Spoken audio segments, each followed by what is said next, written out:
నేను ఇవాళ ఒకటే చెప్తా ఉన్నా, ప్రతి పోలీసు వ్యక్తికి కూడా చెప్తా ఉన్నా, మీ టోపీ మీద ఉన్న 3 సింహాలకు కనిపించే ఆ సింహాలకు సెల్యూట్ కొట్టడం మొదలుపెట్టండి.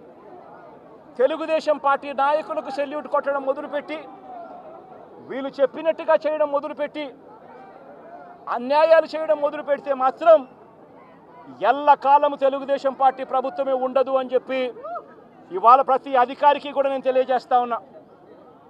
రేపొద్దున మళ్ళీ మా అధికారం వస్తుంది.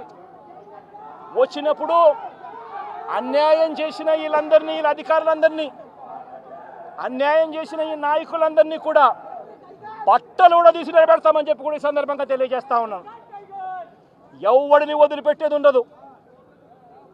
ఇదే వంశీని అరెస్ట్ చేసేటప్పుడు సిఐ అన్నాడట, నేను 1.5 సంవత్సరంలో రిటైర్ అయిపోతాను అని చెప్పి.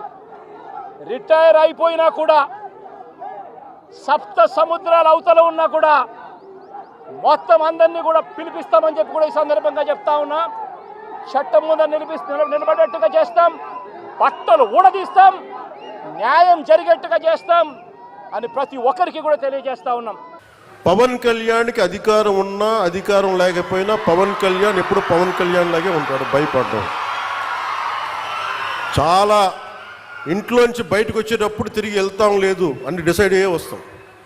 అందువల్ల మీ ఆకు రౌడీలు కానీ, అలాగే చెప్తున్నా, ఏదైనా మాట్లాడితే అధికారులు కూడా భయపడుతున్నారు. ఎందుకు భయపడుతున్నారంటే చెవుల్లో చెప్తారు, అదే సార్ వాళ్ళ వెనక చాలామంది రౌడీలు ఉంటారండి, కిరాయి హంతకులు ఉంటారంటే, మీకు కరెక్ట్గా యోగి ఆదిత్యనాథ్ లాంటి ట్రీట్మెంట్ కనుక ఒక్కొక్కడికి ఇస్తే, ఒక్కొక్కడికి రౌడీజం అంటే కాలు కీలు తీసి మడత పెట్టి కింద కూర్చోపెడితే అప్పుడు, అలాంటిది ఇన్ని లక్షల మంది పోలీసు ఉండి, ఇన్ని వందల మంది ఐపీఎస్లు ఉండి, 1000-2000 ఉన్న డిఎస్పీలు ఉండి, అలాంటి కిరాయి గ్యాంగుల్ని మెయింటైన్ చేసే వ్యక్తుల మీద 2 రోజులు 48 గంటలు మీ చుట్టుపక్కల ఎవరున్నారు, వాడి పేరేంటి అన్ని కనుక్కొని ఒక పొలిటికల్ నిర్ణయం తీసుకుంటే మళ్ళీ ఎప్పుడు ఇలాంటి మాటలు రారు మీకు.